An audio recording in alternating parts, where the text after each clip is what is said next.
Hey guys, it's RodimusPrimal. I am back with another video, and today I'm going to give you guys my spoiler-free review for Masters of the Universe Revelation Part 1. I'm going to try and do my best to give you a fair and honest review, despite the buzz surrounding the show, which I'll address later, but I want to focus on the show itself. So, without further ado, let's sit back, relax, make sure you're subscribed to the channel, and let's transform and roll out.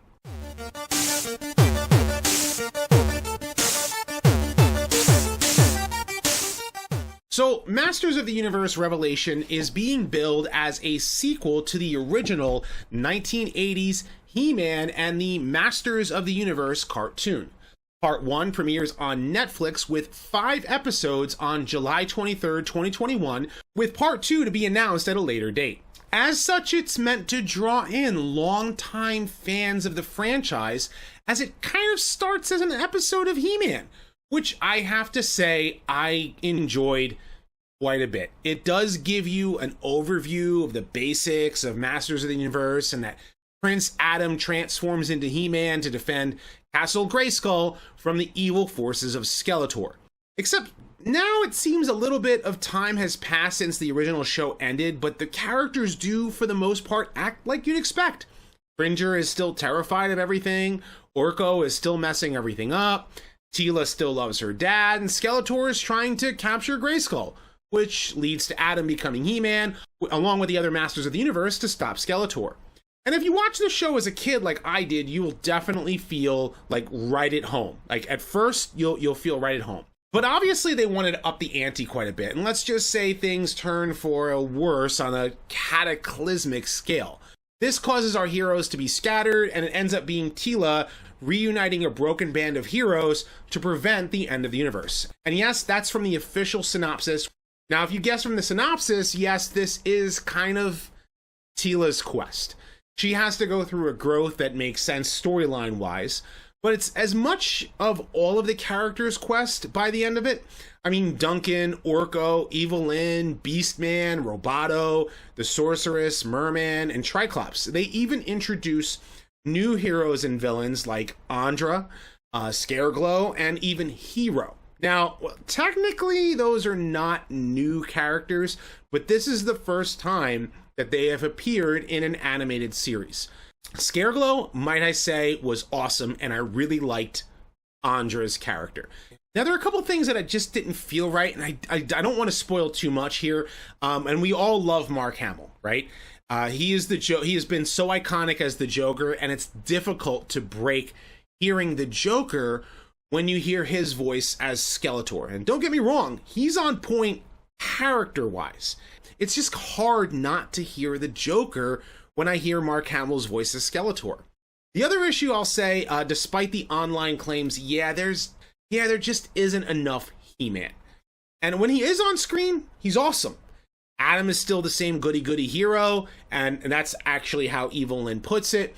As he always was, still with some of the corny jokes and everything. But I wanted to see more of He-Man in action, all things considered. Also, I really do not like Teela's new character design. The cyberpunk Karen style haircut and that weird shaped chest plate, it just doesn't seem like the character from Eternia who will eventually become the next sorceress. That being said, don't get caught up in the controversy surrounding this show. There's a lot of people making mention of Kevin Smith's statements, including myself, about the involvement with the franchise, and I'll explain more in the spoiler talk, honestly, but I don't think it takes away from the overall narrative. He's been putting his foot in his mouth a lot recently, and I will talk more about that in the spoiler talk, because some of it got me aggravated, and I had to separate the art from the artist so that I can try to enjoy the show as best that I can. Now, for an animation studio, Powerhouse delivered really well for the most part with this show. And we've seen what they can do. I mean, we've seen shows like Castlevania. But I've made mention of some other goofs while watching the trailer, and yes, they're still there in the finished product. There's a couple of other weird looking proportions and stilted shots that was kind of hard for my eye to miss. Like, I'm sitting there, I'm like, looks weird. That looks odd. Like, just kind of like some of the way the animation was very clunky in some places. And usually they're on point. For the most part, they still are. And I think that they were a great choice for an animation studio. Mind you, I would have liked the character designs to look more like their 1980s counterparts when they were in their classic outfits. But if there's any change to it later on, then you can make changes to their outfits. It's just kind of a, thing that I took note of.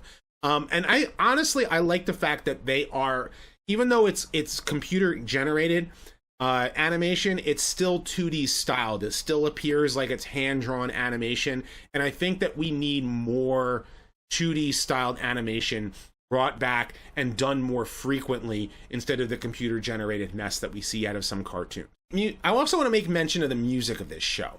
There was really something special about the 1980s cartoon that I can still hum the tunes in my head.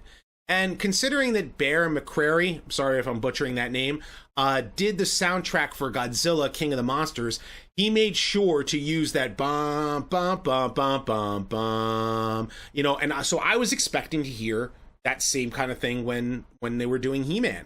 The music was more hard rock and heavy metal. I was expecting to hear things like da da da da da da da da da da. We didn't hear any of that. We didn't hear Skeletor's like classic iconic theme. I would have loved to have heard that during the music.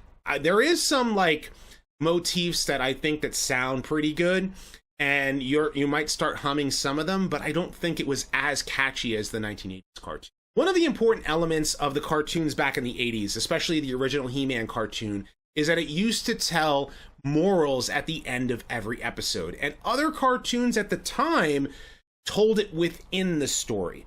Whereas He-Man was very on the nose at the end of every episode. In today's story, this happened, and you shouldn't judge a book by its cover, or you shouldn't treat people bad because they look different than you.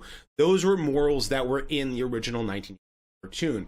But this particular time, they were, believe it or not, this show actually had some, like, I want to say a little bit of morals embedded into some of the storytelling. When you start seeing some of the character development and how the characters are treated, you're going to start seeing like, okay, well, this character should be treated really well, or this character shouldn't be, you always look at this character this way. Maybe you should see them from a different lens.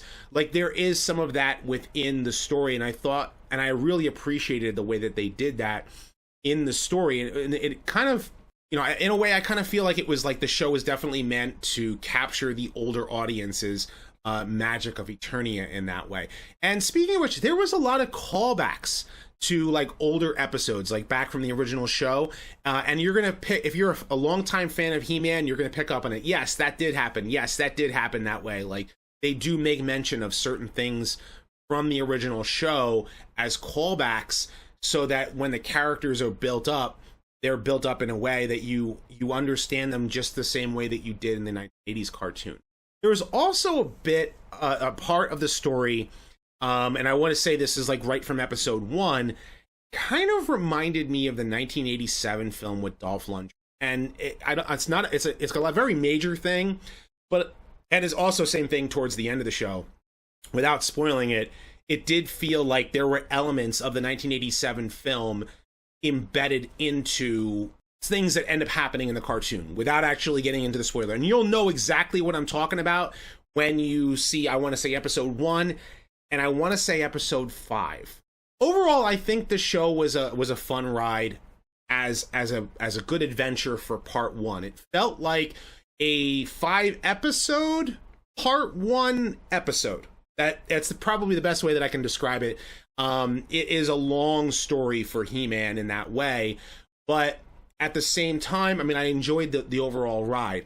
I think that the show was definitely geared more towards older audiences. I think if you have kids who are just being introduced to the original He-Man cartoon now, like, and they're watching the original 1980s cartoon, you might want to wait until they're a little bit older before you let them watch this new series, because there is an aging up that does happen with this show that I think that kids should keep their innocence for. But I'm not going to be I'm not going to spoil or anything here, but I'm being very critical about this, and that's because I'm a concerned parent that cares about my kids' well-being.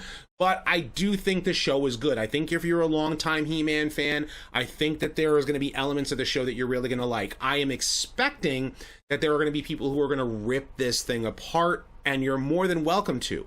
Part 1 ended on a cliffhanger. It's a cliffhanger that left me wanting to see part 2. And I want to see it like now. I'm being serious. But I wonder what you guys think. Have you seen Masters of the Universe, the new Revelation show? And what did you think? Do you think it was a worthy sequel to the show? Or do you think it's going to be remembered like the new adventures of He-Man? Of course, leave your thoughts in the comments section below, and be sure to thumbs up this video and subscribe. Check out my other videos as well. I have plenty more coming down for this channel as well as my main channel. And I will be breaking down the spoilers very soon, so you can stay tuned for that as well. And as always, guys, until next time, till all are one.